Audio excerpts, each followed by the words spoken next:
Radio V. Radio in TV. Radio in TV.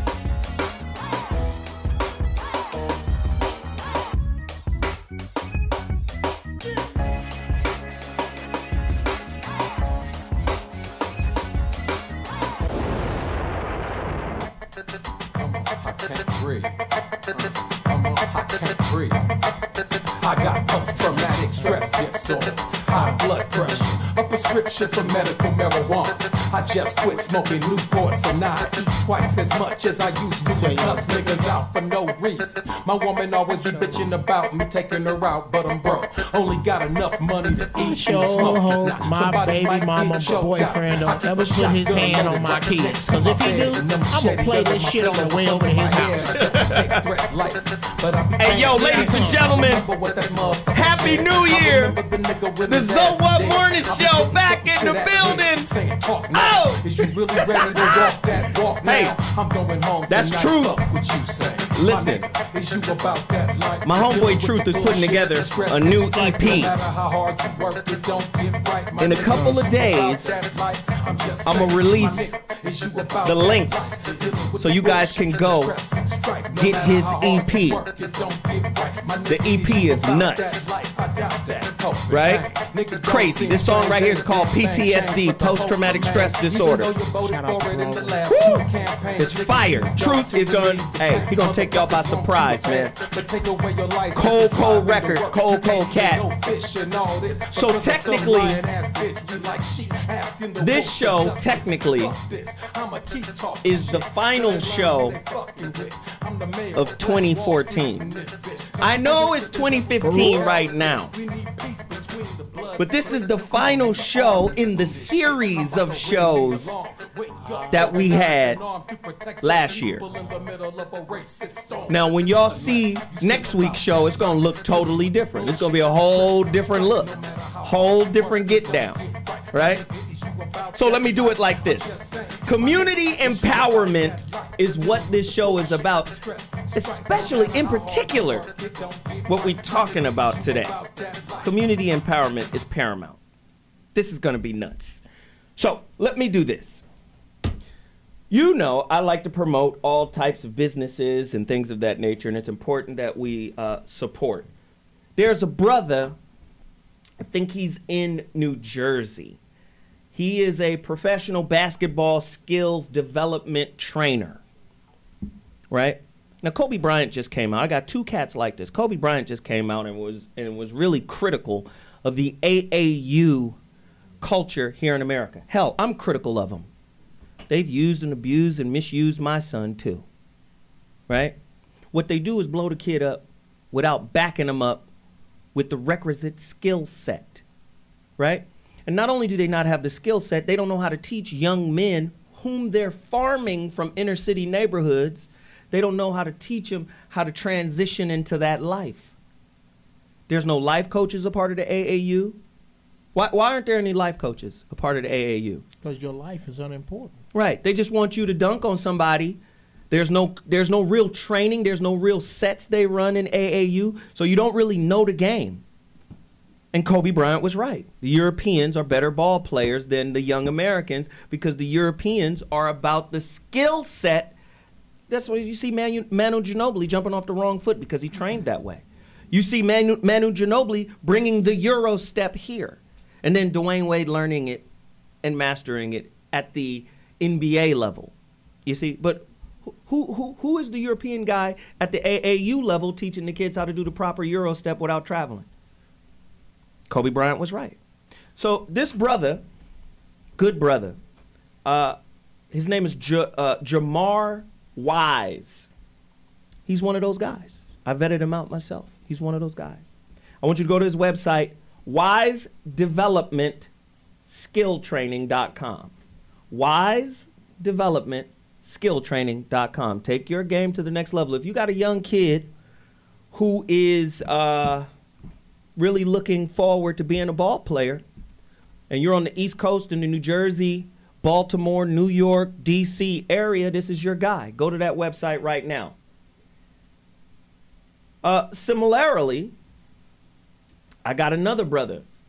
This brother had been following the show since the foxhole. Does the same thing. His son came out here to play against Pepperdine. His son is in his freshman year at Southern Alabama. And the dude reached out to me on Instagram and said, yo, my kid is coming out to play Pepperdine. I want to hook up with you. Well, not only did he hook up with me, we got to gym and he trained my son while he was here. Wow. Right? Good brother. His name is Deshaun Johnson. He is from the Indianapolis area. So if you're in the Midwest and you got a kid, right, that needs the skill training. I seen this dude's work. The other brother, I seen his work too. He's on Instagram. The other brother's Instagram, I got it here somewhere. But just go to the webpage and it'll lead you to all of his other contacts. Same with this brother. I'm about to give you his webpage as well. It's called TrainTopPerformHoops.com. TrainTopPerformHoops.com. His son is a starting guard, Southern Alabama. You know what's crazy? They play against my son next year. His son's a lefty like my son. It was crazy. That was like, it was just a good workout. I mean, the dude's dope. Support. I mean, if you got a kid, put him in there. Make it happen. Also, you see I'm rocking this iciness. I'm rocking more iciness. Look at this. This is a nice little sweater with the globe on it. Yes. All the continents, man. It's really nice. Oh, the shirt came with it too. It's really nice. These guys are out of New York. They're called and it's really dope to it. Elephant, but it's Elephant, right? Look at their website. Pretty dope. Really nice tailored clothing. They got that classic J. Crew, Ralph Lauren, collegiate look. Very high-end stuff, man. They got a lot of celebrities and stuff wearing their things. Go to their website. Check them out, man. They're really, really dope. And I'll be supporting their movement. It's a black-owned business. You know, I like to support black-owned businesses because it's important that we recycle our dollars while there's still dollars to recycle. While Monopoly is still being played on a global level. Jesus Christ. Topic is going to be pretty nuts today and pretty serious. Of course, go to all our favorites, veronicaconway.com. Go buy Black Mastery at veronicaconway.com or blackmastery.com. Go get the neurolinguistic program that's going to undo Willie Lynch. Ouch. Jesus. Go there now, please. You really gave a damn about your life, you'd go. Also, during the holidays, I cleaned out my closet and found another box of my book. Now, I told you guys I sold out of my book, but I found another box. Well, not another box, another half a box. There's about 35 copies left. Go to my site. I am ZoWilliams.com right now. There's only 35 copies left. If you do it right now, I'll include my lecture on God, the God Class Volume 1.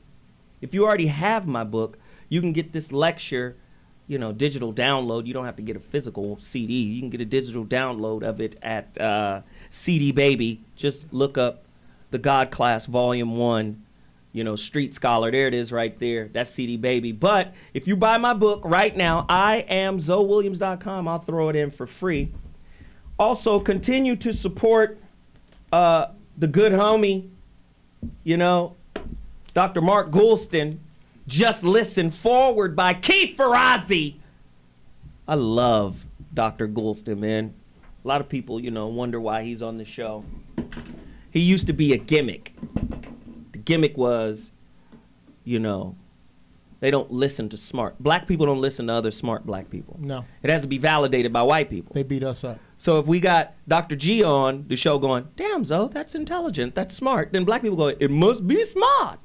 Massa said it's smart. Massa said it's smart. Right? And don't nobody care about what you saying, Jasper. Where Master at? What did Massa say about it? Said. I ain't gonna take no aspirin until Massa say the aspirin is good. You understand? Yeah. But if you really connect with Dr. G, you'll find that he's deep, intelligent, wise, compassionate, empathetic, all that. Empathetic or pathetic? Empathetic. Both. And not funny. But innovating, devastating, and dope on a single now. Right here, Real Influence. Mark Goulston, his other book. And don't forget, over the summer, or not summer, over the winter vacation, the last show, I asked people, if you want coaching from me, I would give it to you for free, a free consultation. I got over 200 emails, requests. I'm gonna do it again. Free consultation strategy session for coaching, life coaching, relationship coaching, business coaching, whatever help you need, I'm gonna give it to you for free. Go to my email, the free consultation, ZoWhatOrders@gmail.com. Get at me right now. Buy the books, support the business. Of course, we got We Juice in the building. Yeah. That's WeJuice.com. Go support them right now. He gave me some business. What did he say here? ZoWhat fans, you guys get a 20% discount on the recovery, on the immunity, on the energy. Just go to his website right now and type in, ZoWhat. That immunity is ridiculous. Yeah, man. I got dibs on the immunity. Support. Now, we got to go, but when we come back, the topic is going to be absolutely retarded. Support what we doing. It might not be here forever. See you in a minute. Yeah.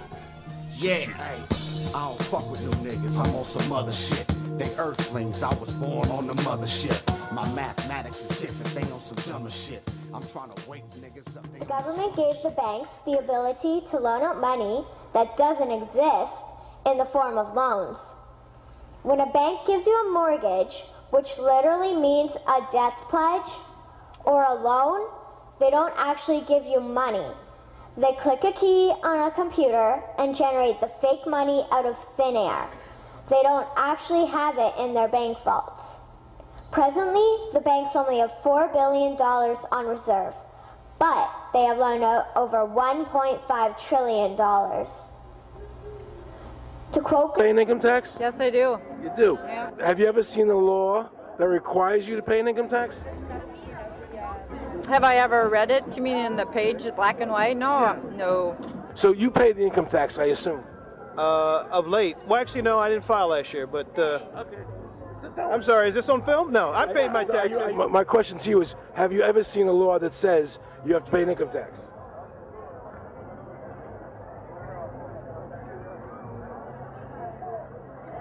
The law is that guy that wears that badge and a gun. That's the one that puts you in jail. That's the law. Actually, I can't stand the IRS. They're evil. Do you have any fear of the IRS? Not really, because I'm Canadian. I think it's actually unconstitutional, is what I've heard. Right. But to avoid any hassle, I pay it. If there was no law and I wasn't afraid of them coming and taking me to jail, absolutely, I wouldn't pay taxes. Okay, then no, I wouldn't pay income taxes. It's a no-brainer. You wouldn't pay it. I wouldn't pay it. Why would anybody? Because that's what they tell us we must do, else we're bad Americans. Would you pay it? No. Would you pay it? No. Why would you pay taxes if you're an actor? The income tax is not legal because it would be a direct tax and it is not apportioned as the Constitution demands. If it's against the Constitution, then why are we doing it?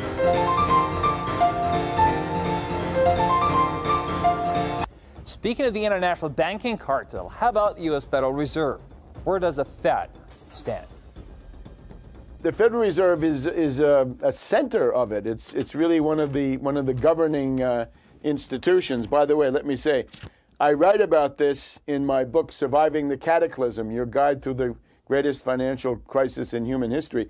And here on the cover, we have the Fed breaking up. Everyone who can read the writing on the wall can see the Federal Reserve Bank controls the United States government.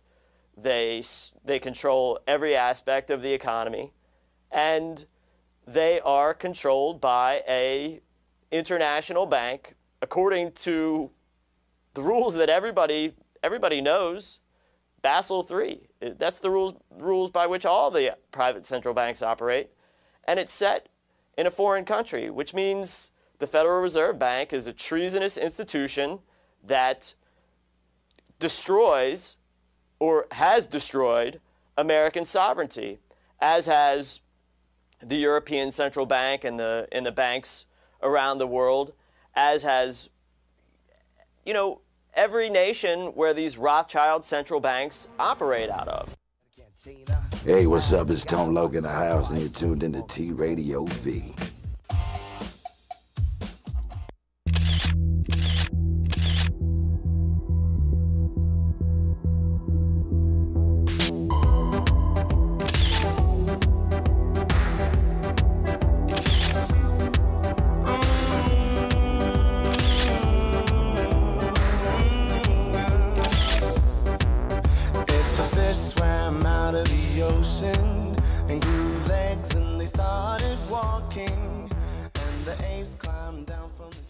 I'm Louis Lombardi. And I'm James Gutierrez. Bring you Celebrity Bookie every Thursday starting September 4th at 11 a.m. Pacific Time. Every NFL game picked by this man right here. Yep, gonna make you rich. And fantasy stuff by me. Fantasy stuff by him. Fantasy football stuff. On where?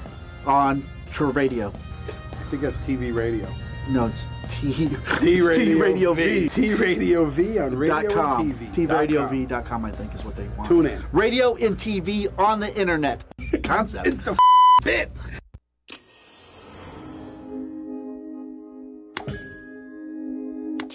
Radio V.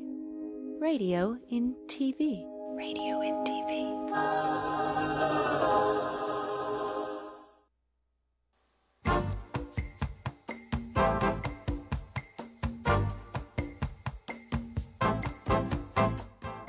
And one of the greatest tragedies in life is getting to the end of your life and looking back and realizing it was mediocre and it didn't have to be that way.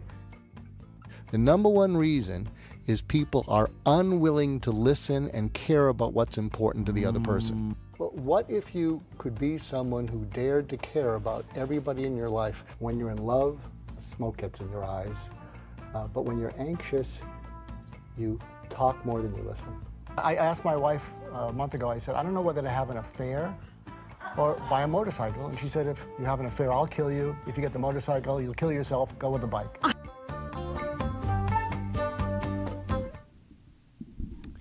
Hey there, I just became a part of something called the Good Men Project, and we're going to have Zoe become part of it, but he says he's a good man in progress, but I think he's progressed a little further than that. And here's an article that just went up called Why Many High Achievers Feel Unfulfilled.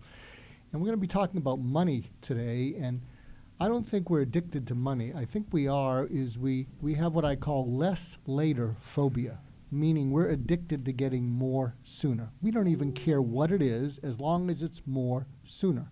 And money seems to be the way to get you more sooner, and you don't even care what it is, because a lot of times you'll buy something, you won't even try it on.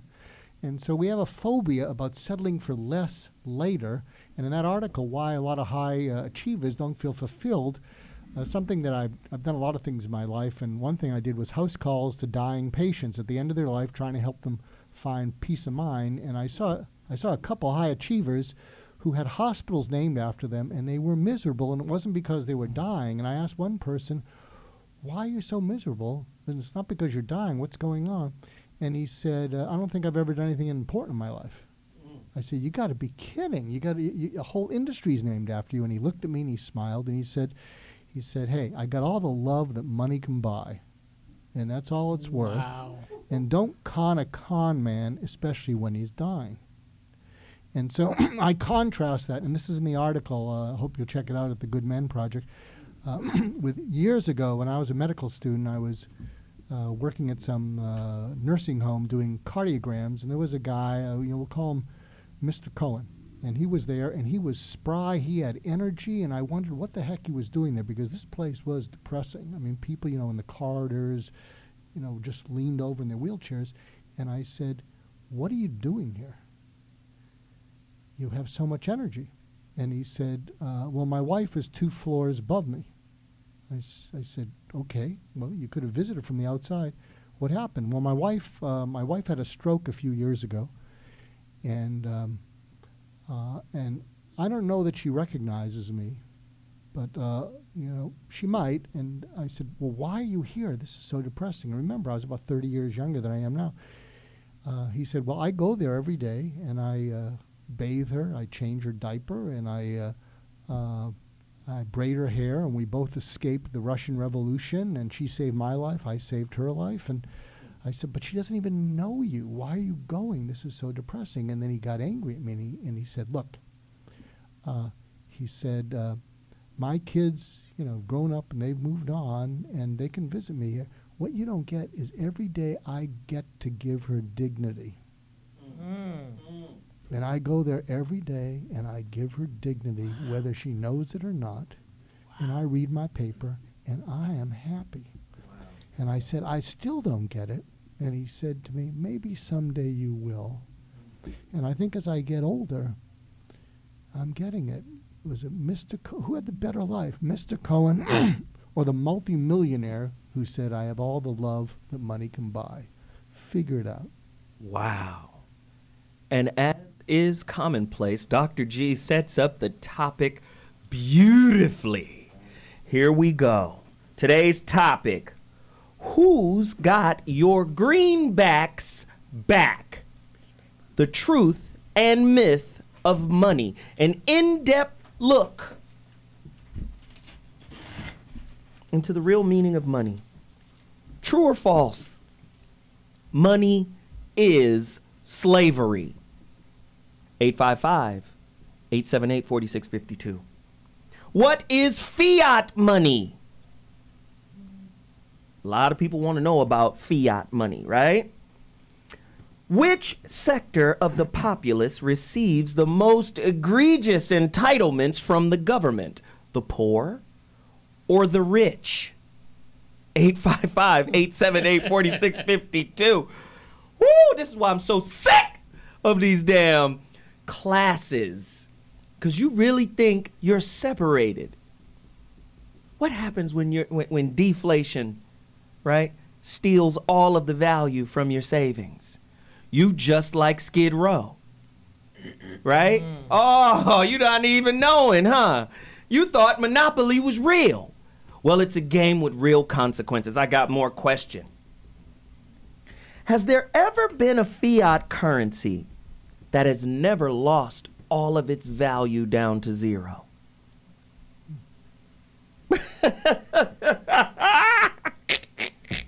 True or false? All the gold within Fort Knox belongs to the Federal Reserve as collateral for the national debt. How did they get all of the gold when all of the gold was forced into the government through the 1933 Banking Emergency Act? In other words, they came and took all of America's gold. Everybody who had gold had to give it up, right? Then that gold was supposed to be protected by the government.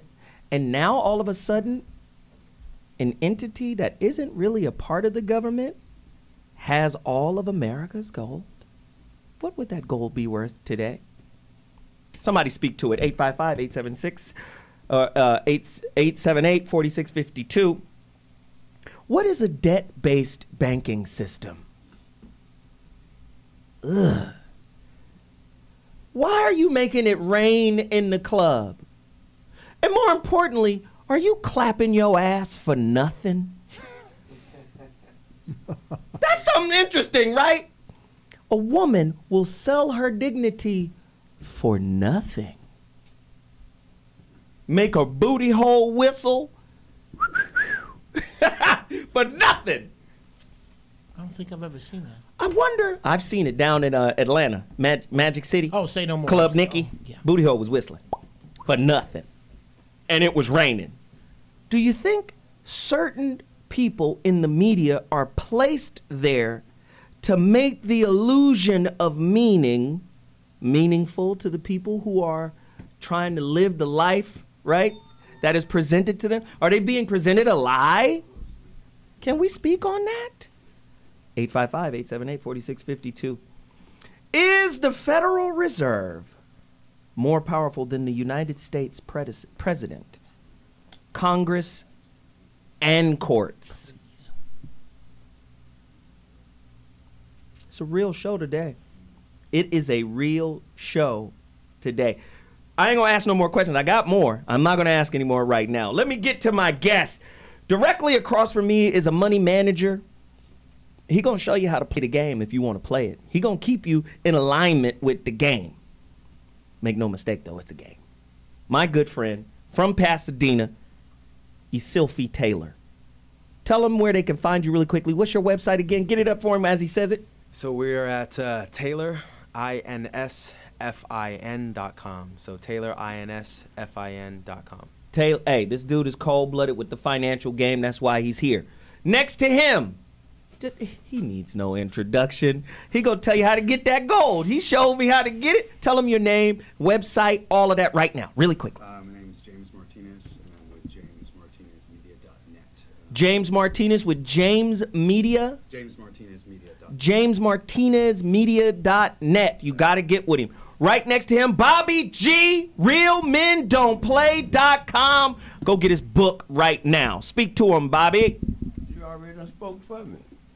Happy New Year. There you go, Bobby. I love your style, pimp. Dr. Mark Goulston in the building, Jeff Brown in the building, and my little brother came to join us, Cliff Bates. He's going to speak on this paper, on this bread we talking about. Now, you heard the questions, right? Y'all heard the questions, right? How are we going to deal with this monetary system?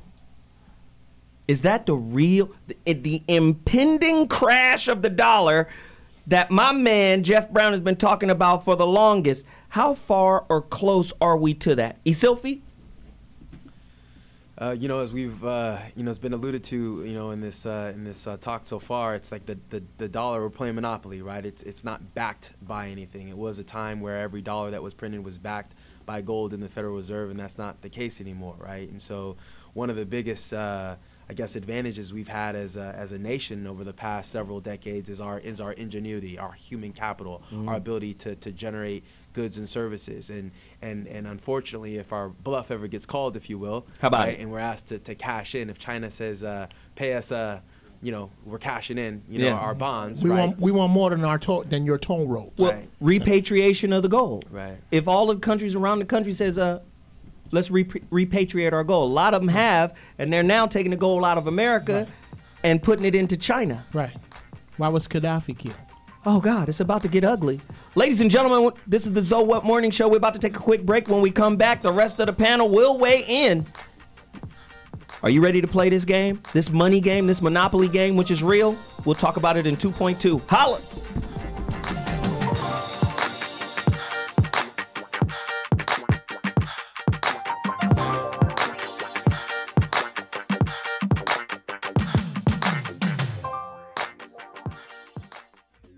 Yo, what's up, what's up? This is Too Short and you're watching T-Radio V.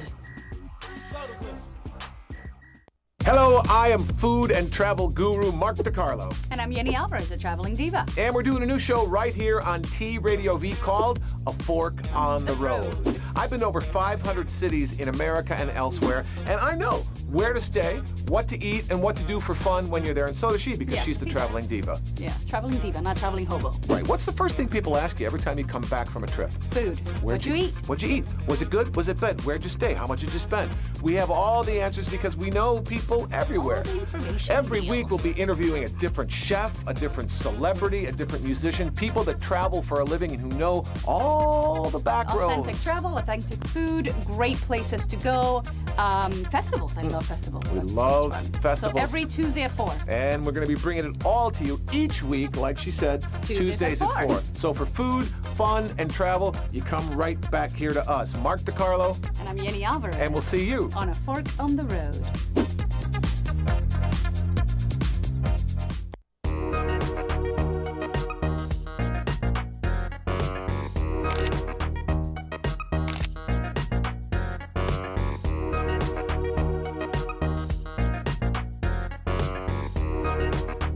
Excellent. Party time.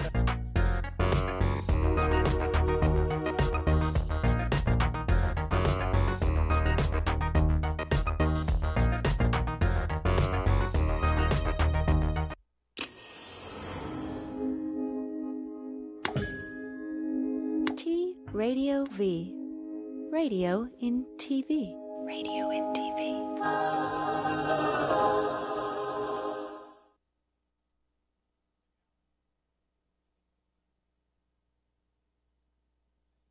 A brief history of money. In the beginning was barter, and barter was goods. People swapped their goods with each other and could see exactly what they were getting. However, bartered goods are not very portable, and it's hard to get change. Also, the capacity to carry out barter transactions depends upon a coincidence of wants. If nobody wants a sheep today, no deal. So, around 14,000 years ago, a new, flexible, lightweight way of trading evolved. Nope, not Visa. People began to use money. Money is any means of carrying out transactions involving a medium of exchange. Money can be any clearly identifiable object that will be accepted as payment for goods or services. Money in and of itself is worth nothing and can be anything. It can be a shell, a coin, a piece of paper, but the value that people place on it has nothing to do with the physical value of the money object itself. In God we trust might be the motto on money, but at the Bureau, trust is something they take very seriously. From the minute anyone walks through the door, they are searched, scrutinized, and watched by vigilant state-of-the-art security systems. Each morning, as employees arrive for work at the imposing Bureau of Engraving and Printing factory, they must pass through special magnetometers that screen for any hidden weapons. Security is so severe that cameras of any kind are immediately confiscated at the door to prevent would-be counterfeiters from stealing secrets or anything else. Once inside, a complex identification and scanning system tracks employees' movements everywhere they go. Motion detectors and alarms are placed strategically in key locations to prevent unauthorized access. The building is broken up into very specific security zones so that only those who are authorized to be in a specific zone have access to that. Fortunately, he's wrong on both counts. It's not necessary at all. And there is precedent for this type of monetary policy. They tried it in Argentina. They tried it in Weimar Republic, Germany. They're trying it in Zimbabwe right now. You know, I'm holding it in my hand, if you can see it, 100 billion Zimbabwe dollars. And if I spend this money quickly, I might be able to get a pack of chewing gum. The government is leading us down the road of monetary ruin. Nobody's savings are safe now. They're all going to go down the drain because we're going to have massive inflation. Well, it's going to go lower now. There may be a rally coming because right now there's so many bears on the dollar, including me, that usually leads to a rally. But I plan to sell that rally. No, the dollar's in serious trouble. Why? Well, mainly because we have a horrible balance of trade surplus, and we're the largest debtor nation in the world, and we've got a central bank. You know, we got a man running the central bank who wants to drive the dollar down, is driving the dollar down. He's printing money as fast as he can to save his friends on Wall Street. You've got to get out of the dollar, Maria. Yes. It's not going to be a good place to be. A lot of people don't understand what this means. So we have to clarify. What is the difference between, say, currency and money? And why is the dollar losing its value? Can we get into that, James? Sure. The dollar's losing its value because of many different things. One, it was designed to. Two, when you say it was designed to lose its value, what does that mean? Fiat system, it never works. It always fails. And Same but thing with the what's car. not discussed, and it's never discussed on television or any media, as far as I know, other than people I know, is the effect of technology on money. And that is never discussed by the banks. It's never even understood, and that's the hypothecation of money, which means when you have computers interfacing with mediums of exchange, you're moving at light speed. When you're moving at light speed, it changes the structure of money. Say more. We need more. So that means instantaneousness all the time, financially. Mm-hmm. You go out, he mentioned something really important. Because of the now issue, that's available to do because of light speed communications. And when the banks began structuring, the computers came out, the debt started to be building and building and building because of the hypothecation of debt Hmm. at light speed communication all over the world. So that's a part of it. But I want to bring this up because you had Aaron Russo in some of the clips there. He's a good friend of mine. Yeah. When I was in radio, I was reporting to him and giving him court documents about how I was beating all the credit card companies and basically proving them that, you know, you didn't loan any money here. Nobody understands your contracts. Nothing. And I beat the banks at hundreds of millions of dollars, and I did it publicly. Because I knew the overall plan of the banking system was to take down the United States and to restructure into something new. However, I don't want to take up everybody's situation here, but I have an answer to the global restructuring settlements that came to me via email because I've been in contact with people that are in charge of it for a long time while I was in radio. One of the biggest whistleblowers that people should look into when they're looking into the money is a gentleman by the name of Christopher Story.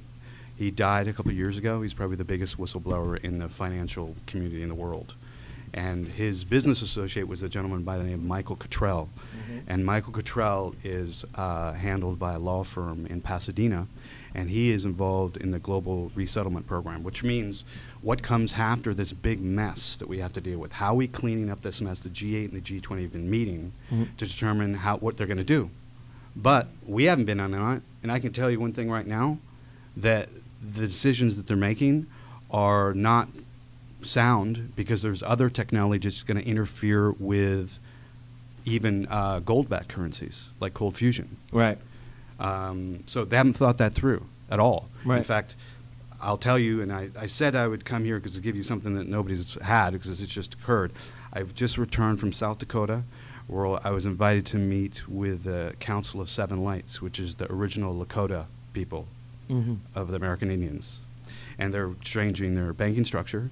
And they're also, I was asked to come in there and tell them about the cold fusion issue, which has been stuffed down, classified. Now it's all public, of about a way to enact power effortlessly, free energy forever, and what that's going to do to the financial world. That's the big story behind the scenes. G8 and G20 and all the restructuring that they're doing and whether the dollar's going to collapse or not, and if it's backed by gold and all this. This is all coming down now, and at the appropriate time I'll read you the letter that Michael Cottrell was involved with that was written in in 2011, sent to the Swiss Embassy in Washington, D.C., about the global resettlements and why, since 2008, since this entire time, nothing's been fixed. What? Two people went to jail? That's it? Wow. But you look on Drudge Report right now, what Interpol is doing, and all the busts of the sex rings, which are all banking. It's all bank financed and all covered up by. They pay for it. Wow. Wherever there's banking on a very high level, there's always pedophilia and child trafficking. That's it. I hate to tell you that, but that's the truth. That's the ugly, real truth. Wow. So if you look on Drudge right now, this is a response to this letter that I will read at the appropriate time when you want me to. When it was sent to me, because I didn't know I was coming on, I was like, because this just showed up because I spoke to him yesterday. His name is Michael Cottrell. He's involved with the global resettlement situation, which is this, you're hearing and reading about the global reset, the global reset of the currencies. Right. Well, it's easier said than done. Wait, when you have trillions, it's beyond trillions of derivatives, fake debt, which doesn't even exist, but they're saying it does exist, and you have to pay us because we own everything, we own all the guns, we own everything, and you're going to do what we say because we're the Rothschilds. Let me just say this, because that's so heavy. Listen, the global reset of the currency, just the concept of that alone, the global reset of the currency is a heavy concept to kind of swallow. Think of it this way, and we always use this analogy.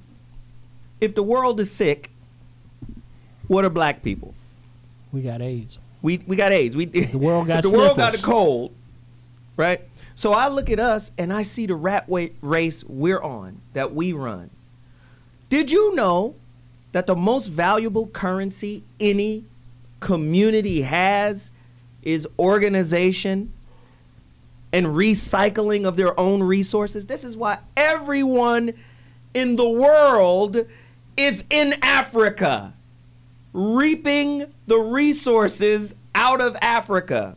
And what they do is, because Africans and the governments are so disorganized there, right? They come in under the guise of aid. Aid turns into debt. Well, you can't pay this debt off, so pay me off in the product you produce.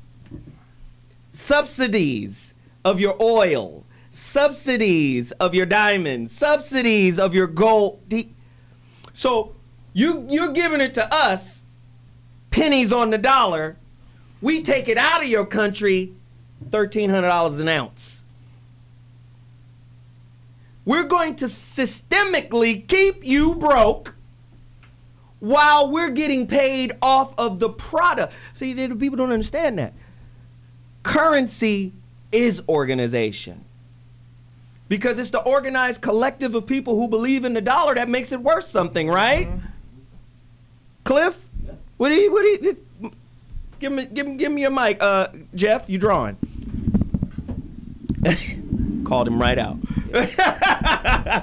Well, I mean, when you talk about currency, banking. Banking is basically where my flow is.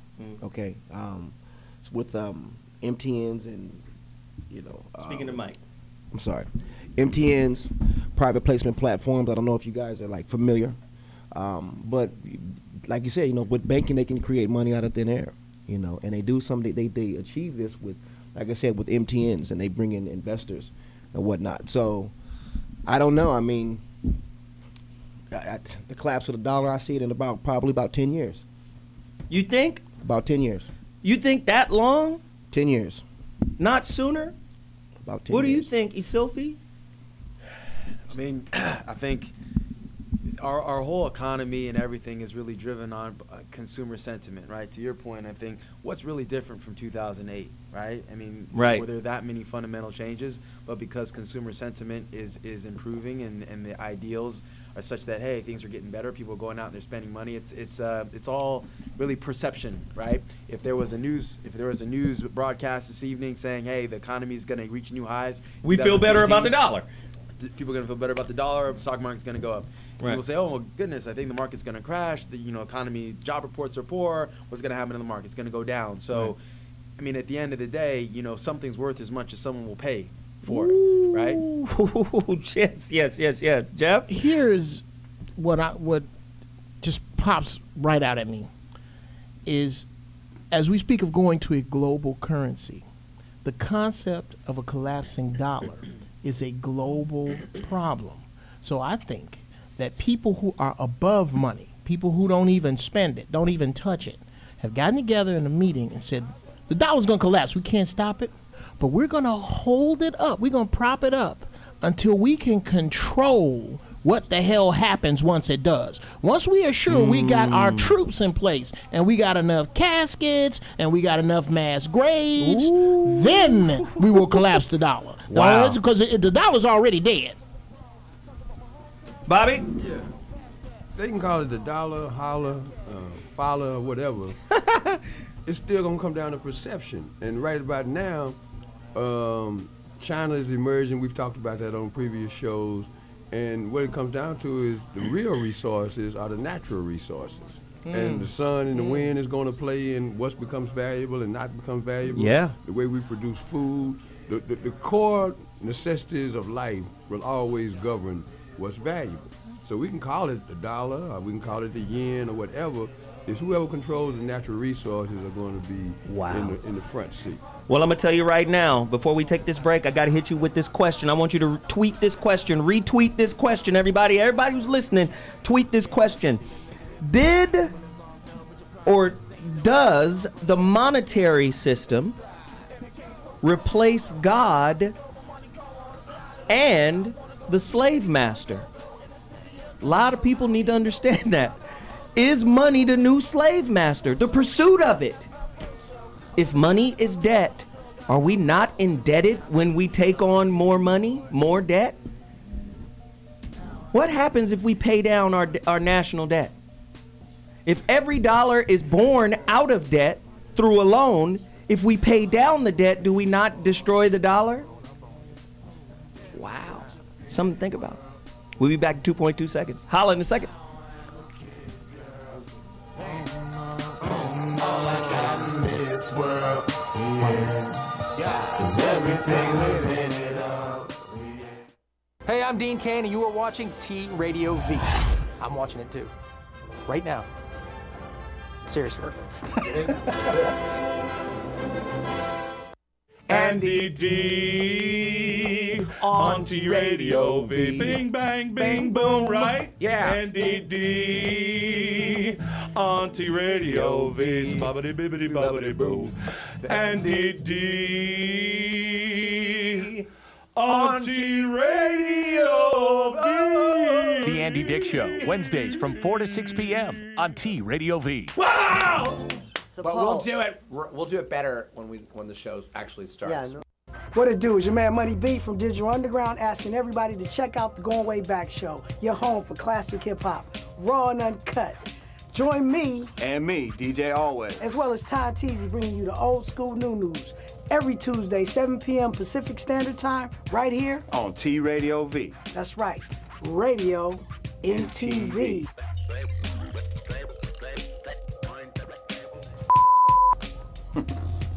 T Radio V. I found the greatest invention this week. It's a bed that's made for cuddling. It's called the Cuddle Mattress. And look, you can slot your elbow in. Oh my. And what about the remote? That's my biggest concern. Yeah. Oh, yeah, you would seriously. I already lose my remote and I have a normal bed and it gets like caught in my blanket. Yeah. You shag in one, and then when you get it all like wet and messy, you sleep in the other. And that's kind of what you need in life. You need like a bed to shag in and a bed to sleep in. It's the Suicide Girls, Thursday, 6 p.m. on T Radio V.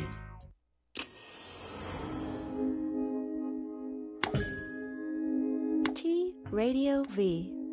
Radio in TV. Radio in TV.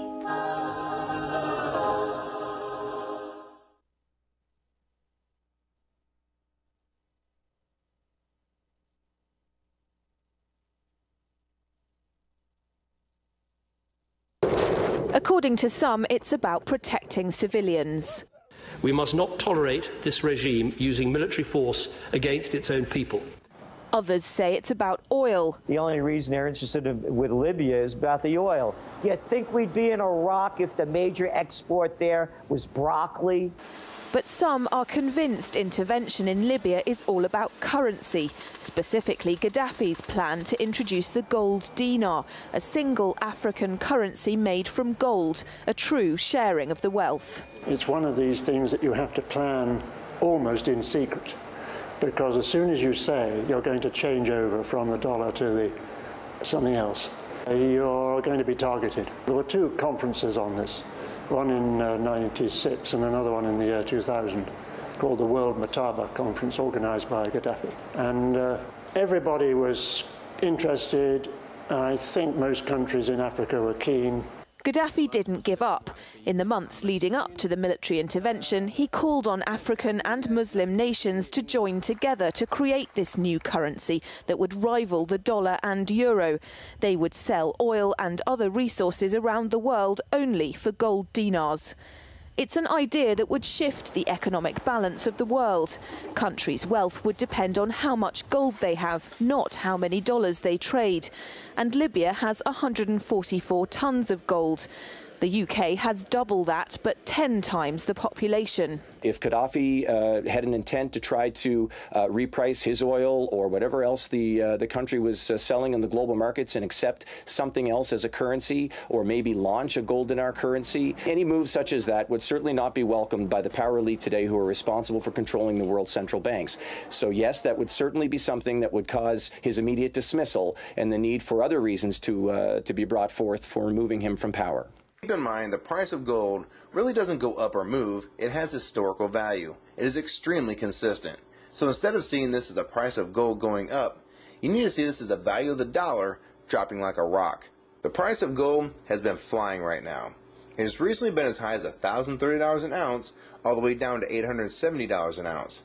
And what I find most interesting is if you were to buy a brand new Corvette convertible in 2008, it would cost roughly $55,000. So in gold, that'd be roughly 60 ounces of gold at the spot price of $930 per ounce.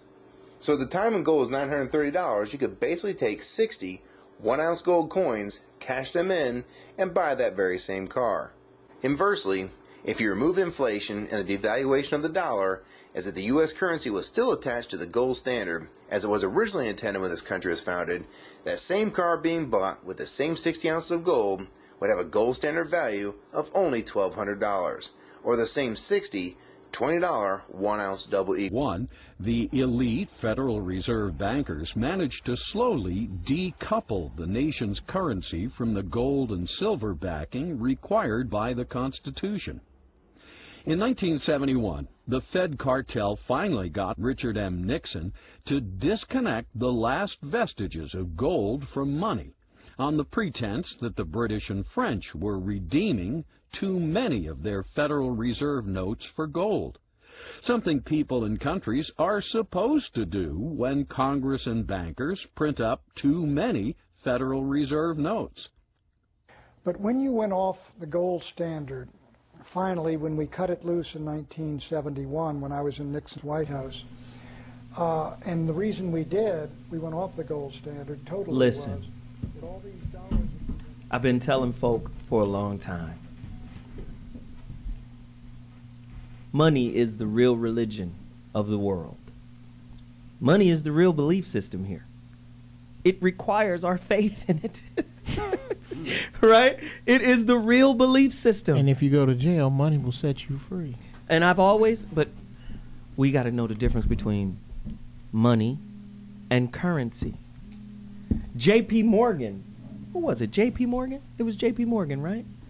J.P. Morgan was the one who said, give me control, right, of the nation's monetary system, and I care not who its president is. I care not who the government is, I run it because I'm in control of the monetary system, right? Not only that, I think J.P. Morgan also said, gold is money. Everything else is credit. Wow. But what I'm trying to get to in this show is to show the lengths we will go to get it. You talking about debasing a currency, we're debasing humanity in pursuit of something that is inherently worthless. Look at the effects that money has on relationships. 75% of all marriages end over money issues, not cheating. Gabrielle Union gonna stay with Dwayne Wade even though they broke up for 4 weeks, and in that 4-week period, he fucked another girl without a condom and had a baby. He's Dwayne Wade, 2-time champion, Miami Heat, balling. You know you a black actress and only 2% of all African American actors are actually working. The other 98% are auditioning. So if you get a chance to hook Dwayne Wade and he's on his 2nd contract, you know that's what the players play for. Oh, I made it to the league. Now she ain't got to worry about Bad Boy 6. Look, I made it to the league. My 3-year deal. I got to bust my ass on this 3-year deal because that's my rookie contract. Now, if I play hard as hell and make it to that 2nd deal, that's the max out deal. That's the 7-year, 120, 140 million max out. I got to make it to the max out deal. She ain't gonna never make that kind of money in Hollywood. Angela Bassett ain't got that kind of money. So I'm gonna keep him, and cheating is okay. Because what am I gonna do? What role am I? When was the last time I was in a major TV show or movie or whatever? Look at the impact that something that is inherently worthless has on the development. You remember, Dr. G, when we had the show last year when we talked about don't date your coping mechanism. Money's impact causes you to cope with shit that you wouldn't normally cope with, especially if you don't have it. Money's impact will make you leave someone who is good for you because they don't have something that is inherently meaningless. The disease of witchcraft. Speak to us, man. Talk to us, everybody. I call that the disease of witchcraft. Wow. All Hey, those elements. listen, we got somebody on the line right now. Miles from Illinois, speak to us. The phone lines are open, 855-878-4652. Miles, speak to us. Hey, how you doing, Zoe? I'm calling in. I wanted to ask on a question. I seen you was playing a clip about Muammar Gaddafi, and I wanted to know, okay, if I understand some of my information probably be twisted or distorted, if you can just clarify that for me. I wanted to know, as if, see, I'm under the assumption that Gaddafi was about to change the dollar and make it as worthless as it already is. But I was watching Fahrenheit 9/11, and when the attacks on the World Trade Center, I could see that a whole lot of companies that actually run America actually benefited off that. And then a lot of the people that President Bush at the time appointed to take control over Afghanistan and Iraq were allies with the people in that company. So how can the dollar actually be, drained if, we're the largest in weapon manufacturing? So Miles, let me going after that money. Miles, let me help you out with this. The American dollar is the global standard for currency. Every country have dollars in circulation in their country. You can buy and sell stuff with dollars all over the world. It is the global currency. Now, in 2008, it almost lost that designation because of the crash and then the bailouts. Remember this. Our money is created from loans, which is a debt. Now, let me explain this. When I was in the music industry as an A&R person, I saw the hustle that happens to artists. This is the trickery that goes on with finances. If Isilfi is this new rapper, and I say, Isilfi, I got a $300,000 deal for you. Let's go make this record together. Isilfi says, I have no bread. 300,000 sounds delicious. Here you go. He signs it. He got the record deal. But guess what? He doesn't get a nickel back until he pays me everything I've given him. But on top of that, I purchased his masters with a loan. I own his masters with a loan.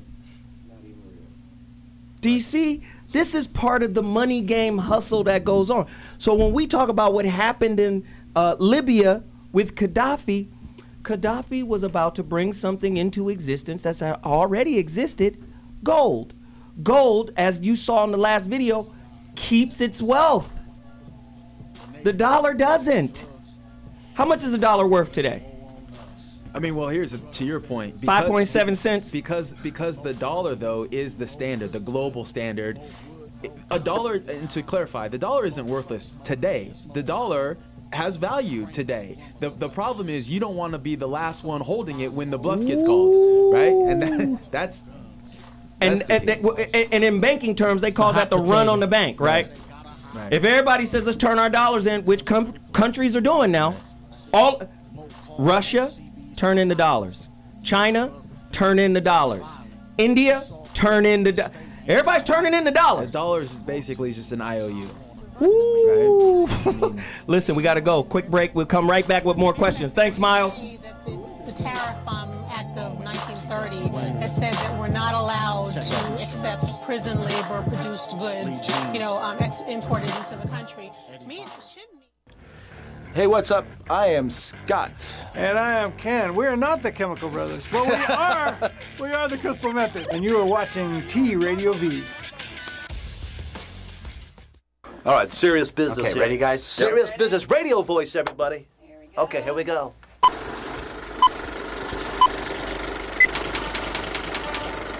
Let's just play. We should put music on and just dance for a minute. Wait. I have to stop and say one thing. I have to say 2 words. Hey. So join us and the rest of the T Radio V. Ready? Are we on? Give me some music. Watch this. Ready? Wait, are we rolling? No. Oh, is this real? Like, I was just totally kidding. Oh, let's start again. Say that. Start again. Keep going.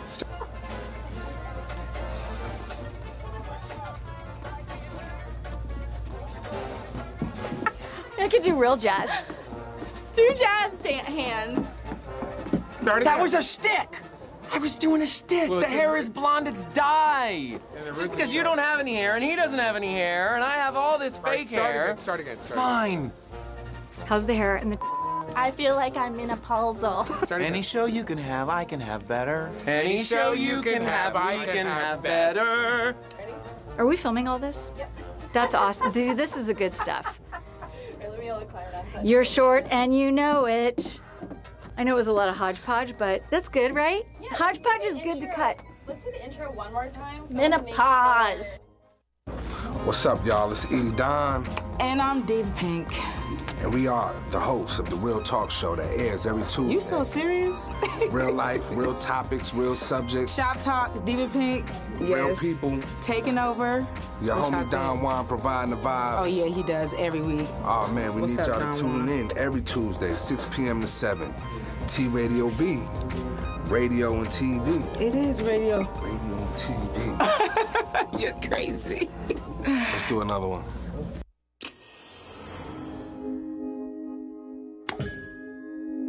T Radio V. Radio in TV. Radio in TV.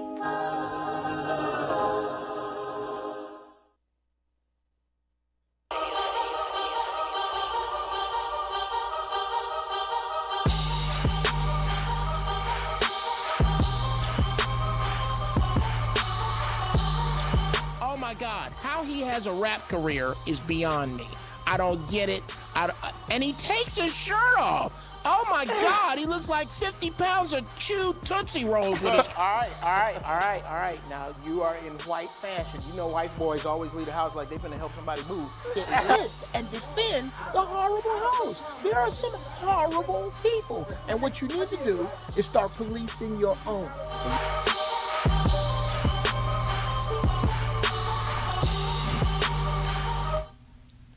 Welcome back to 2015. When I say back, think about what we're talking about today, because if this crazy shit takes place, we will go back. We will go back to damn near the bow and arrow, ladies and gentlemen. What you're going to have to do is think about your natural resources, because that's all that you can control. You can't control shit about what we're talking about. Nothing. None of you under the sound of my voice, except for those of you who are monitoring this show to check out what we're talking about. You know who you talking. You know who I'm talking to. You elitists out there, the secret societies that listen to this show. By the way, fuck all you guys. Wow. And at this point, as we speak, black people, the only natural resources that you own are Earth, Wind, and Fire albums. You really need to get your shit together. Get your bartering together. Start your plan for when the rest of the world abandons the dollar. Sisters, those of you who measured brothers by the cars they drive, what will you measure your man by when the dollar collapses? Black men, black rappers, stop taking pictures with worthless paper. Footnote: people with real money never take pictures next to it. That's enough. I'm done.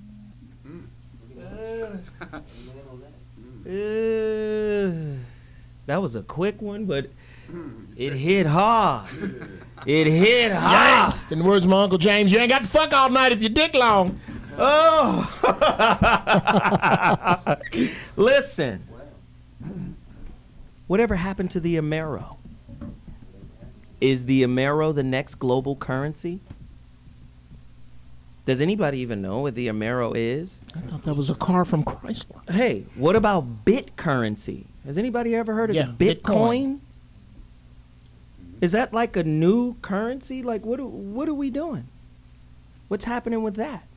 You know, one of the issues, though, with the collapse of the dollar is because if you look at it, the United States are the largest consumers by far of the world's and we're the goods largest services. consumers in it. So part of the issue is that if someone strategically tried to collapse the dollar and in turn collapse the United States, it would invariably affect their own well-being Also, so to your point, I mean, it has to be. It would be done, repercussions all over the globe. Yeah, right. Because it's a global economy now. Exactly. Globalization is the term. But you think these mass graves and all this shit, they are ramping up because the dollar's an agreement. Basically, we agree that a $20 bill is too much to pay for a paperclip and not enough to pay for a house. It's an agreement we all have. They're treading water until they will officially. They're the ones that are going to break this agreement. That regular people don't decide whether a dollar is worthless or not. We go by what they say. So they're going to look. This dollar ain't shit. This dollar really ain't shit, y'all. But if we let all these people know this dollar ain't shit, we ain't going to be able to control what's going to go down. Is it too far-fetched to think that maybe money, the dollar, right, our currency, our greenbacks, they're playing the game. The game is real to us, right? Mm-hmm. But they don't. What do they use for currency?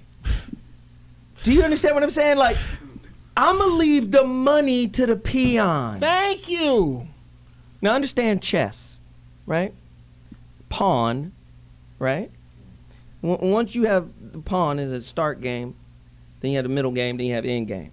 If the pawn is skillful enough to make it to the other side of the board, he can become whatever piece he wants to be, right? Correct? Chess guys, right? Yes. Okay. What are those people called when they've made it in our society? Well, first, Michael Jordan, number one. Champion. Mm-hmm. The root word of champion is peon, which is pawn. Right. Do you understand? Like, we're playing a game that has real consequences for us, but not for them. Do you understand? They get, I got you, Bobby. They get to put us in the game and control the rules of the game. Because guess what? When an economy collapses, yes, it's a travesty. It's a catastrophe. It's terrible, right? Right? But not for everyone. What it is a tremendous transference of wealth. And who benefits when that happens? James? The few. Speak on it. The few. So, I talked about the global Then reset. Bobby Glanton. Yeah, Sorry. I talked about the global reset and the fact that behind the scenes, the G8 and the G20 are getting ready to figure out a way to fix the issue. Now, what I'm going to read for you is a letter that was drafted by the attorney of a gentleman by the name of Michael Cottrell. He is one of the U.S. representatives in charge of fixing this mess for the United States.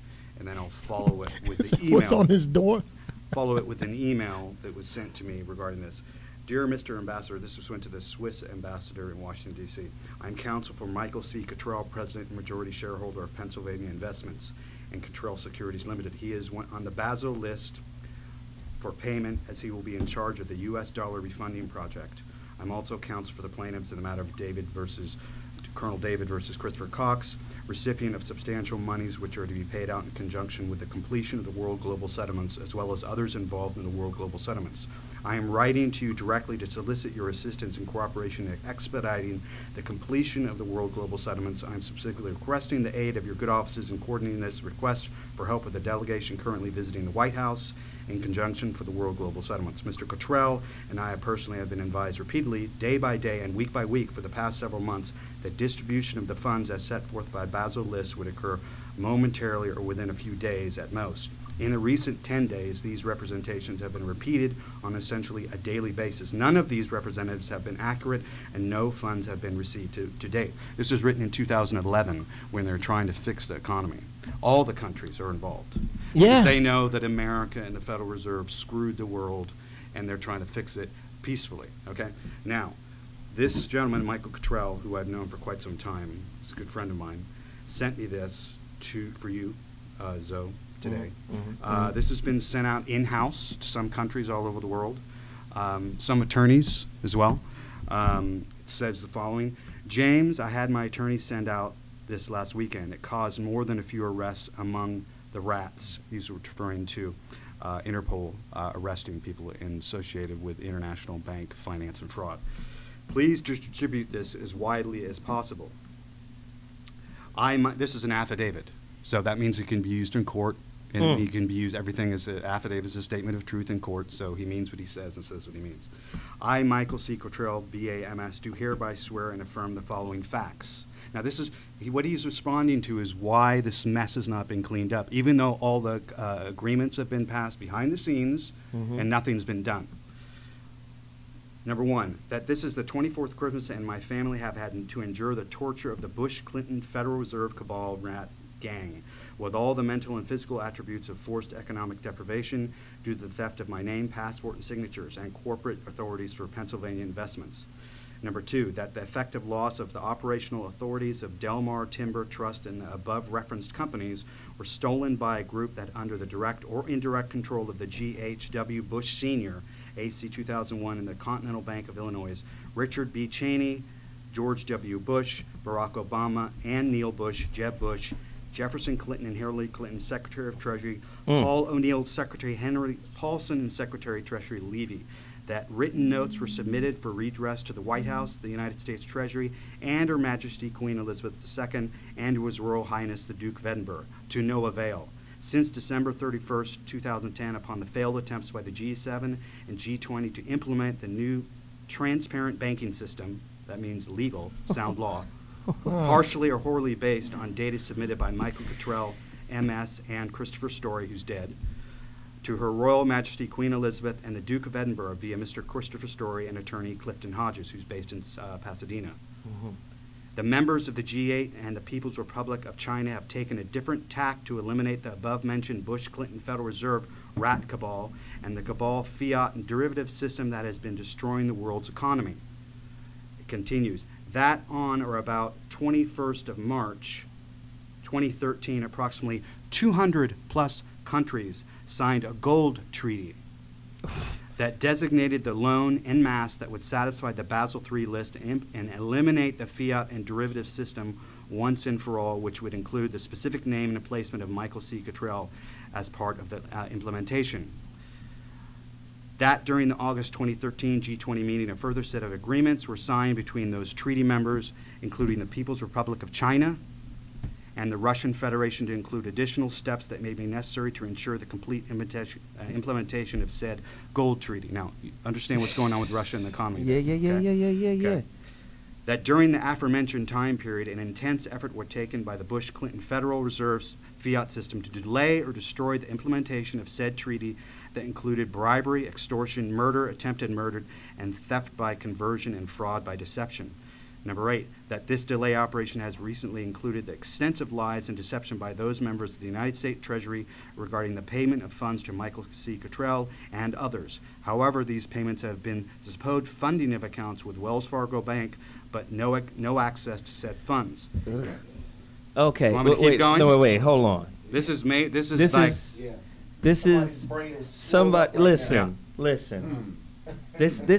This is a heavy situation that's going on here. I told you. But see, this is why I'm always stressing to our people, before the game is over. Since 2008, we're in 2005 right now. What the Fed has had to do is constantly push billions of dollars into our economy, right? Yep. That's called inflation, because the more money in circulation, the less the dollar is worth, right? Right. Right?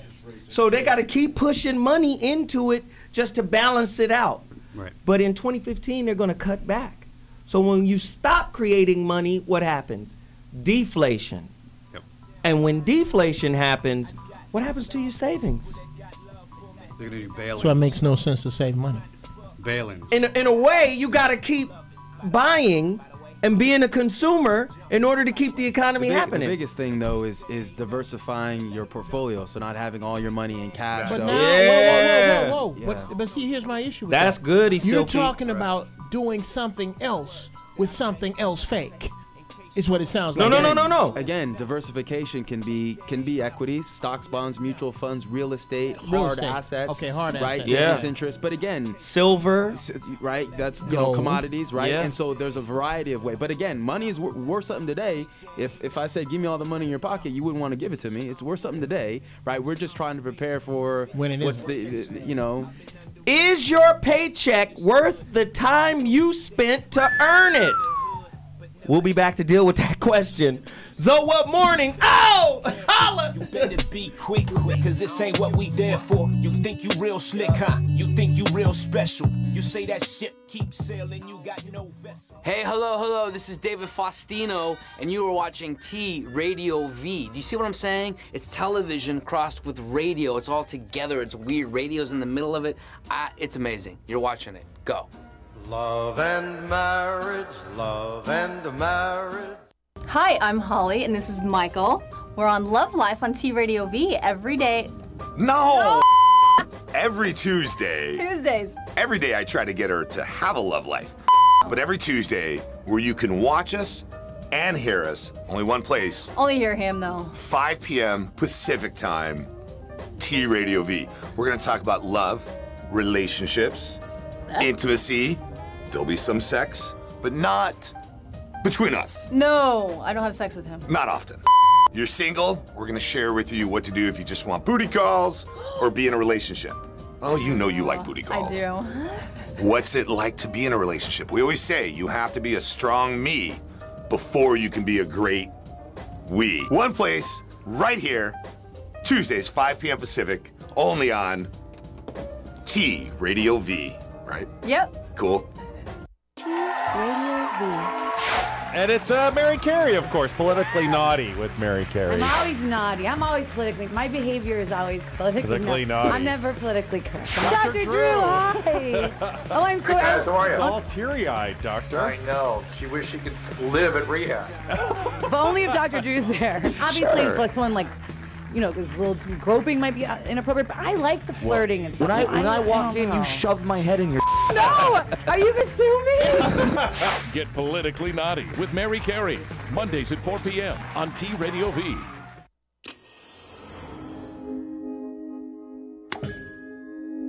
T Radio V. Radio in TV. Radio in TV.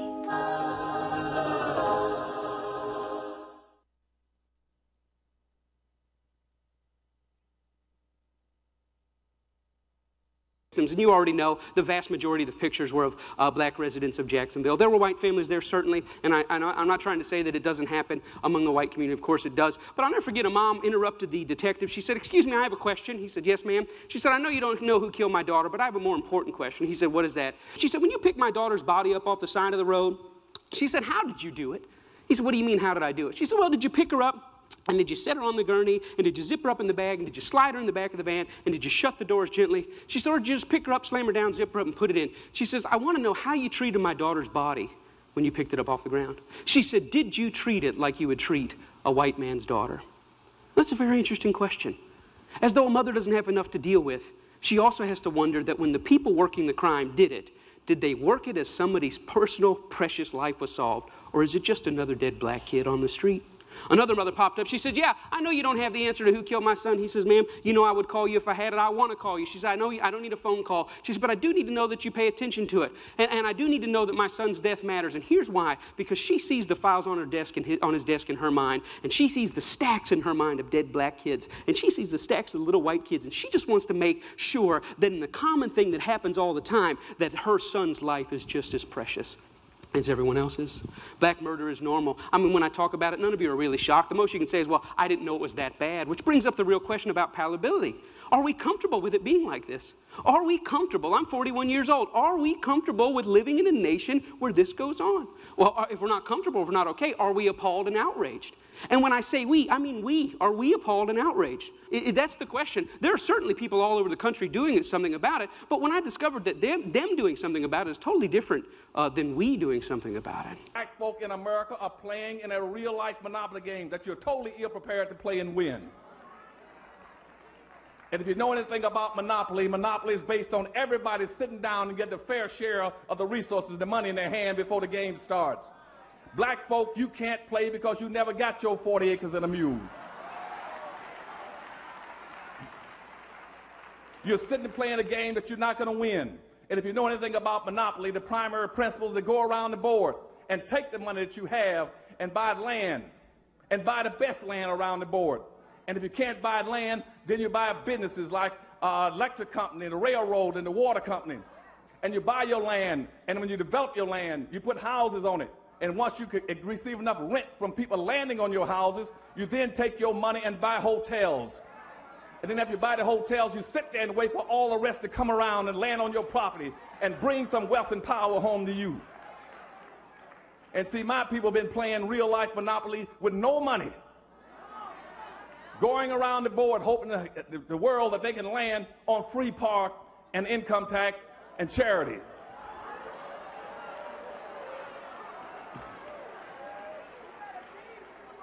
And you play that kind of a game in real life monopoly, sooner or later you're going to land on the wrong property. And you land on the wrong property in monopoly, you got two choices. You either go to jail or you go bankrupt and get out of the game. This is why I'm so harsh on black people. This is why I continue to call black people niggas.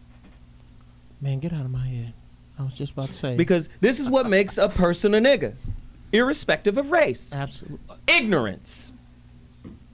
Now, the root word of ignore or ignorance is ignore. In order to ignore something, you have to consciously do it. You have to know something. You gotta know. I'm choosing not to pay attention to this. Pardon me, I'm about to engage in some nigger shit. Right. I'm saying for black folk, because the Jews have showed us, the Asians, China has showed us, the Koreans have showed us. Why is it the Koreans know to open up a nail shop and a weave shop and a fish market and a beauty salon? Why is every beauty salon owned by Koreans? Oh, stupid nigga gonna buy this here. Yeah, a bunch of that shit. But do you understand what I'm saying? How did they get the dossier on our community? Right? How did they get the dossier? Is there a dossier floating around the globe saying, this is how you make money off of black people in America? Listen, if money was power, black people wouldn't have $1 trillion of it to spend every year. Oh, shit. Say that again. Money isn't power. Repeat that shit. Back to this. But do you understand there's a difference between money and power? The people who control the game have the power. What the brother Claude Anderson was simply saying was, we better play the game before there is no game left to play. They're getting ready to change the game. This is what I tell people. People get mad at me all the time. Yeah, you going in on Christianity. You going in on Christianity. Well, just like the dollar is the default currency in the world, Christianity is the default religion in America. Do you understand what I'm saying? I got to break the psychological chains of that God to get you to understand the money God. Does any of that make any sense? Yeah. Speak on it, Jeff. Well, first off, to answer your question about the dossier, well, I believe it was Mussolini that said a nation is only as strong as its secrets. And black people don't have any because we put all of our secrets and shortcomings to dance music. Then we sell it. So there's nothing about being black that everybody don't know. It's shit about being Jewish that if you ain't Jewish, you don't know shit about. Yeah, you just don't know. You just don't know. You just don't know. You don't know. There is everything. Why do you think white people get nervous? Like when I give you the pound, they go, oh shit, what are they doing? We need to know that. They're communicating. And we turn right around and go, see, this is what this means. We got to cut that shit out. Bobby. Yes, sir. You are one of the oldest relics from the African American community.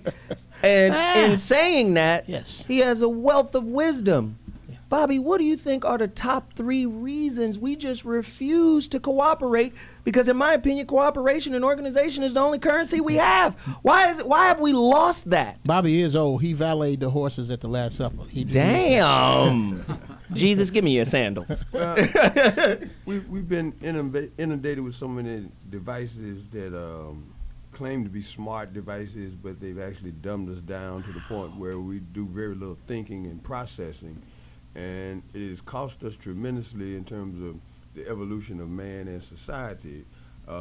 We don't really know how to profit from these innovations because we have not been able to process the implications of using devices as opposed to using this thing that's sitting on top of your shoulders for more than a hat rack. Wow.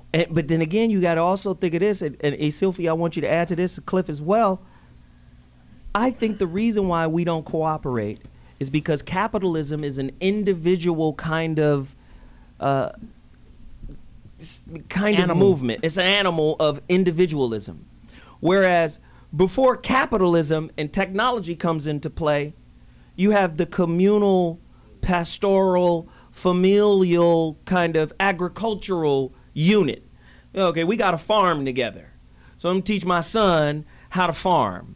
And then I'm going to teach my daughter how to milk a cow. And then all of what we produce from the land, we go sell at the market. And, you know, we keep a portion of, do you understand? Then when capitalism, I'm coming to you.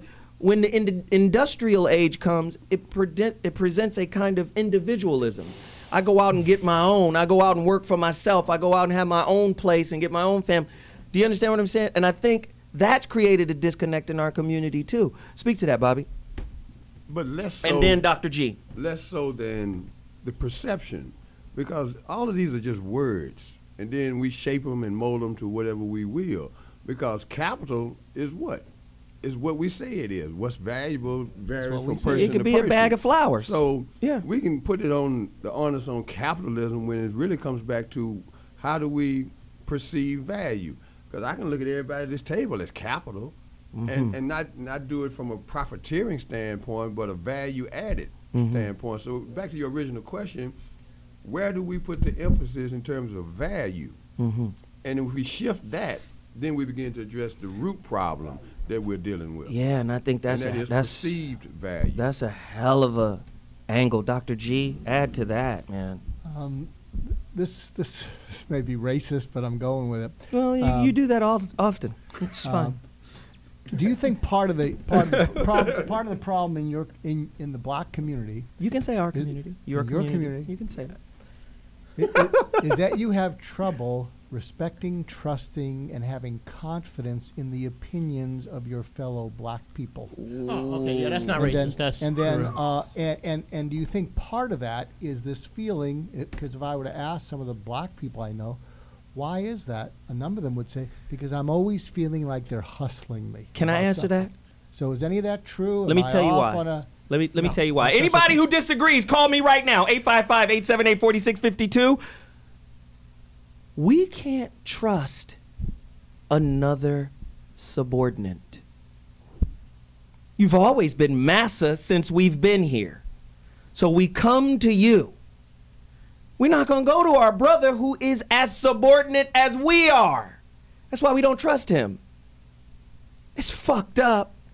But can we be real? So what would be a solution in your community that would gain the respect, trust, and confidence of your fellow brothers and sisters so they give it a shot? Listen, a human being is like a computer, right? A human being is like a computer. If you condition/program him to think a certain way, then what you're asking him to do, if it's not programmed into the new him, he can no longer access that resource. Let me go ahead, Jeff. There's going to have to be an entire collapse of civilization before black people are going to have to be hunted by everybody else before they come together. As I've said before, until Puffy and a homeless brother are being chased by the same white dude at the same time, black people have too many personal dividers. As soon as I get some money, I'm leaving the hood. That nigga driving the old Escalade. Them the old Jordans. That's the old. We have too many social dividers. Until those disappear and it's shoot niggas on sight, until then. But wait a minute. It goes back to the programming, Jeff. You can't even get to Jordans don't mean nothing until you understand why it meant something in the first place. And the only way you're going to get that reset is when everything collapses and niggas going to have to depend on each What other. do you think Obama needs to do different so that he gets the respect, trust, and confidence? Well, he ain't going to be able to do nothing. He ain't going to be able to do nothing because he's a part of it. Shit, he's related to Cheney. He on the front seat. He's related to Bush. He couldn't get in the boys' club unless he was a part of the movement ideologically. Thank you. Yeah, listen, we got to take this break, but we gonna come back. Oh my goodness, crazy. I think everybody thought the wait is over. I'm a man, you a male. It's different here, can't you tell? I spit it how I live it. Just call me the alpha male. Yo, what's up, everybody out there? This is Crazy Bone. I am the Bum Keith G. And right now, you watching TRadioV.com. TV and radio. Yes. Radio and TV. Oh, yeah. See? Yeah. I'm Laura Samoza. I'm Sterling Gardner. And we are Between the Sheets every Monday here, 3 p.m., TRadioV.com. T-Radio-V. That's right, it's T-Radio-V, Radio in TV.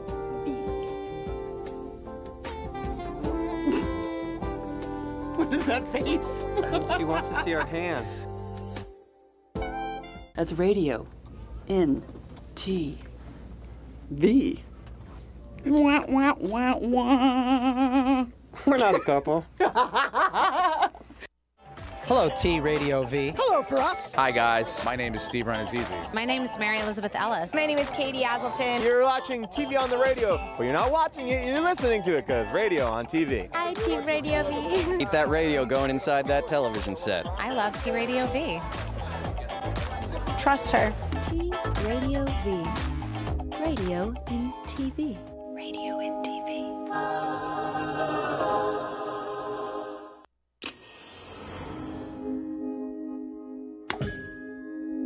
T-Radio-V. Radio in TV. Radio in TV.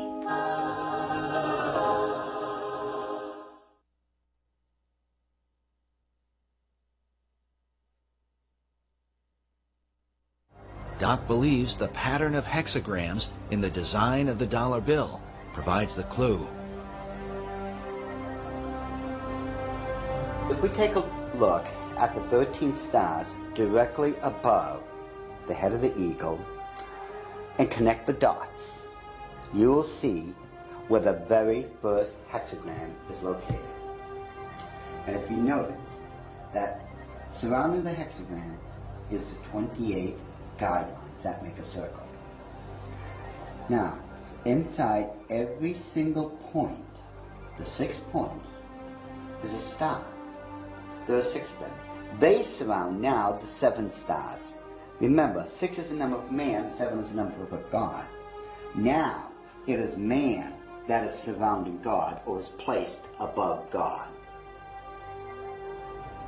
If what Doc is saying is true, this could represent the person the Bible calls the man of sin, who opposes and exalts himself above all that is called God or that is worshipped. Doc's interpretation seems to also fit the worship of Lucifer, for in the Bible, Lucifer declares that he will exalt his throne above the stars of God. Next, Doc claims a second hexagram can be found by connecting the various points where the much talked about number 13 is represented. There are 13 stars above the eagle's head, 13 stripes in the shield, 13 leaves on the olive branch, 13 arrows in the eagle's talon, and then 13 letters in the phrase E pluribus unum, which makes for 2 points on either side of the eagle's head, for the 6 points total of the hexagram.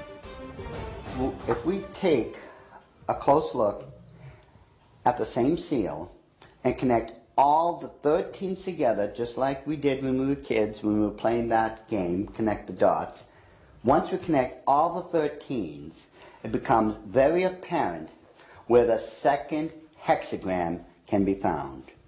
In this one, which is very obvious, already comes with a circle around it. The third hexagram can be found on the other part of the Great Seal. Again, connect all the 13 together, the 13 letters, the 13 steps in the pyramid. Connect all this together, and you'll note with the circle that's already there, it forms the third hexagram. In other words, a 6, a 6, and a 6. A 6, 6, 6. In the book of Revelation, it reads, "Here is wisdom. Let him that hath understanding count the number of the beast, for it is the number of a man, and his number is 666." Once we start at the base of the pyramid, which is the foundation of all things, and follow the design of the hexagram itself, you're going to find out something very startling. We go from the M and follow the symbol all the way up to the A. The A cuts directly underneath the eye of Lucifer all the way to the S. The S connects all the way down. It goes in between the V and the I and connects all the way to the O. And following the symbol, the O connects up and over along the symbol of the hexagram to the word N. In perfect sequence, it's M-A-S-O-N, Mason.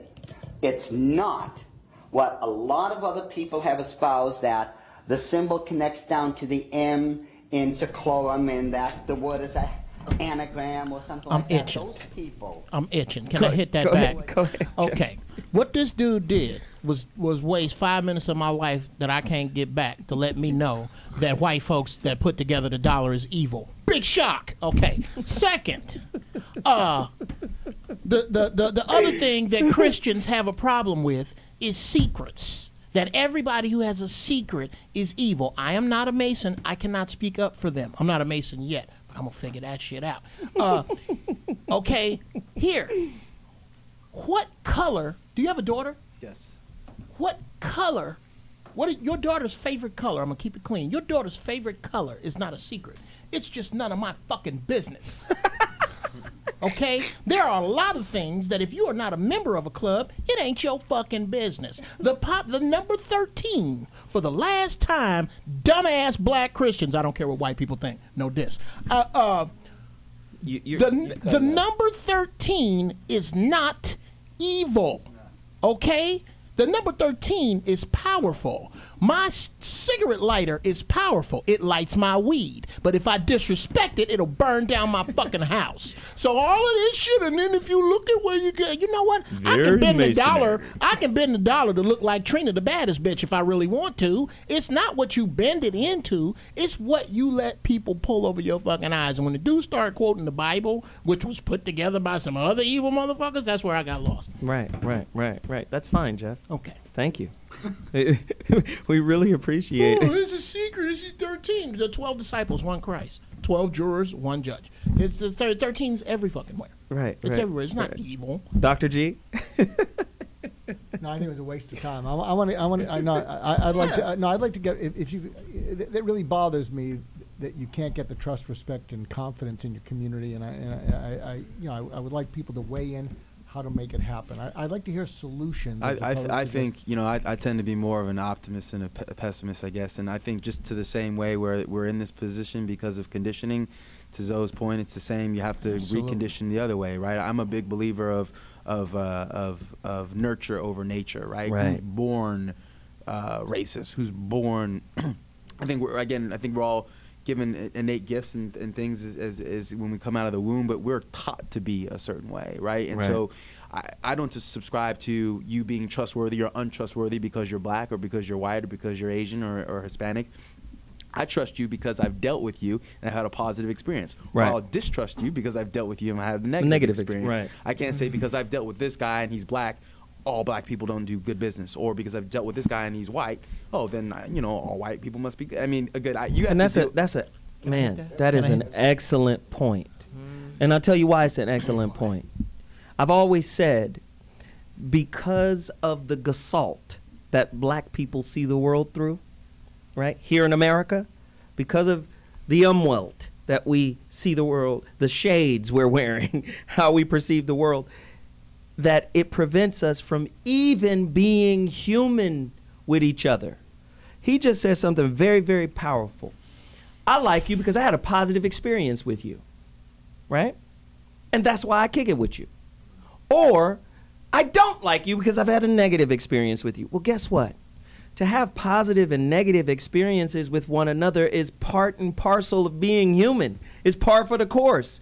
We can't even hurt each other and then heal from it and get over it and still be cool with each other because of the umwelt we see the world through. Does that make sense?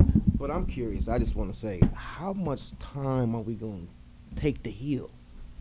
That's the issue I have with black First people. off, like, no, but that's not just it's black people, that's been people. 400 plus years, but I'm just saying, black people, at what point do you just get on your own damn horse and kick up your own saddles? I'm tired of hearing it. But I'm going to go back to Bobby and then Doc. But let me ask Doc this one quick question. Do all Jews like each other? No, hell no. But y'all stay connected. Yeah, you can't fuck with one Jew. You can't fuck with one Jew. You fuck with them all. They stay connected. They don't even like each other, but they stay connected. Okay, no, but part of what you've been saying over the months, and it's true, it's that they didn't have their identity smashed. So when they came here, they had an identity to go back to, but to Cliff's point, because so we came from that and our identity was smashed, but are we going to keep using it as an excuse? Okay. Just like the Jews used the Holocaust, let's just keep that in mind. The Jews used the Holocaust. Your trauma is your calling card. I got a question for But yes, sir. The Jews used their calling card, right, as an empowering calling card.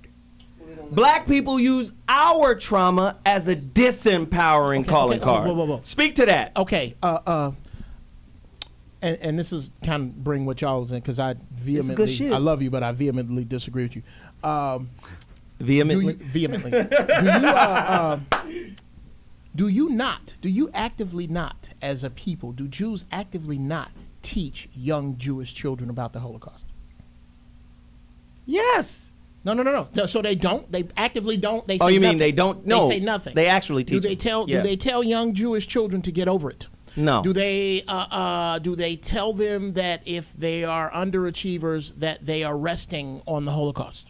They don't do that, right? Right. You're disrespecting the Holocaust because you're into their history. No, one of the big fears, rightly or wrongly, is that in the next 5 or 10 years, all the people who survived the Holocaust will be dead. Will be dead. And Right. so the idea, the fear is amongst the older people is it'll be lost, and this was a significant part of our history, and what will happen then, and also, people are marrying multiculturally, and what will happen. But so there's a big fundamental difference, though. you got to recognize too, is that you have to think, okay, before the Holocaust, there were Jewish people in positions of prominence and wealth. Before slavery, I mean, again, if you take people in Africa, it's like they were wealthy in their own right, but that was having cattle and villages, and the sense of wealth wasn't monetary.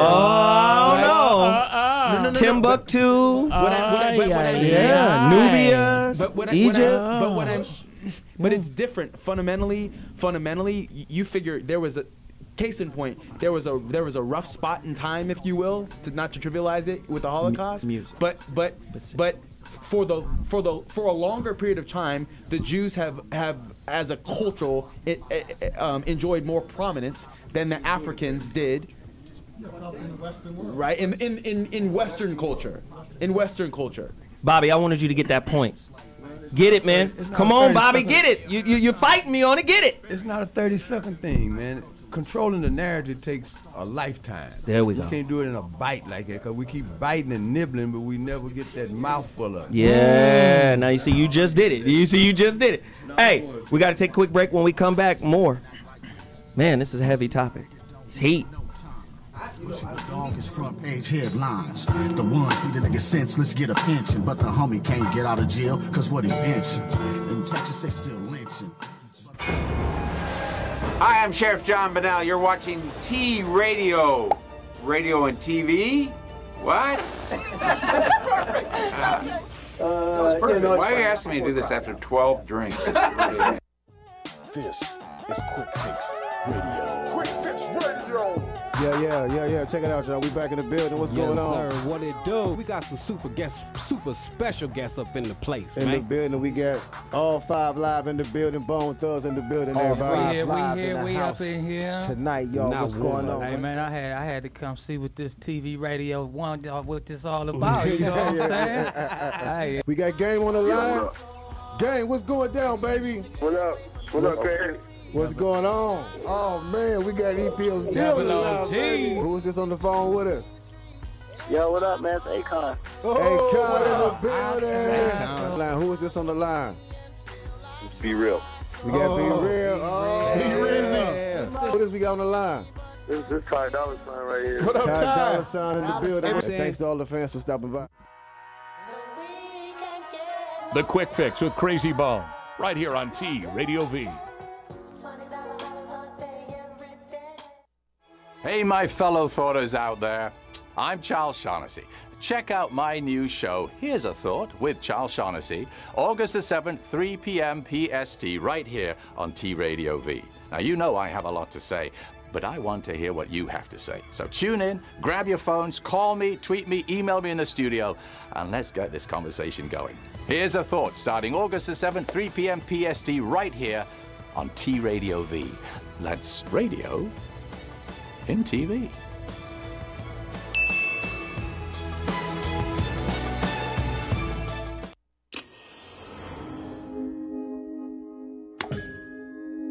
T Radio V.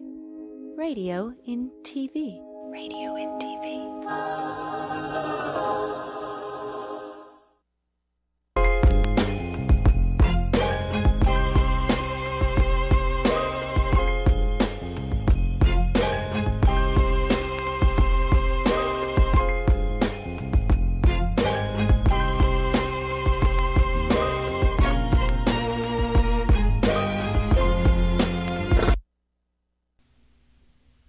First final thought of 2015. And again, we want to pose questions. We want to rattle cages. We want people to ask difficult questions just so they can start thinking outside of the box, right? I believe we are participatory people. And being a participatory person is not necessarily cooperating. It's give me something to participate in, right? And then I get something out of it. So at a certain level, you don't see a bigger picture because you've been conditioned to behave a certain way, right? You've followed a certain path that has a certain outcome, right? And then you wake up and it's like Dr. G said. You followed everything you were supposed to do or everything that was prescribed for you to do. You followed that path and you've achieved or attained something, and you think, okay, this is what I was supposed to do, and then you wake up and you find that you're not fulfilled because you were operating or participating at a certain level, right? It's a nightmare to me to wake up and be like, I'm at a level within life. I'm on a plateau of life. I don't have the freedom to do what I want to do, really. Right? It's all within parameters, right? You get the Black's Law Dictionary, 4th edition, you look up the word freedom. It means unconditional freedom, free to do whatever you want to do. You can't be free while at the same time in debt. If your money is based on debt, then how can you be free? It's oxymoronic, yes? Yes? Right? So with that said, I struggle with it because I'm like, I'm free as long as I do what I'm told. To me, money is the new slavery. Slavery to me has never ended. Somebody said money can never be destroyed. It can only change hands. Money is like the first law of thermodynamics. Energy can never be destroyed. It can only transform. Same with money. The money lenders, the money masters, they are the ones who orchestrate booms and crashes. And whenever there's a boom and a crash, somebody's benefiting from it because they're playing at a level. This is what I tell the Christian folk. I say, you playing a game you don't even know the rules to. Most people who go to work are playing a game they don't even know the rules to. I'm not trying to say don't work. I'm not trying to say don't take care of your kids. Look how everything is interlocking. Money is debt. What is the best way to get you into debt?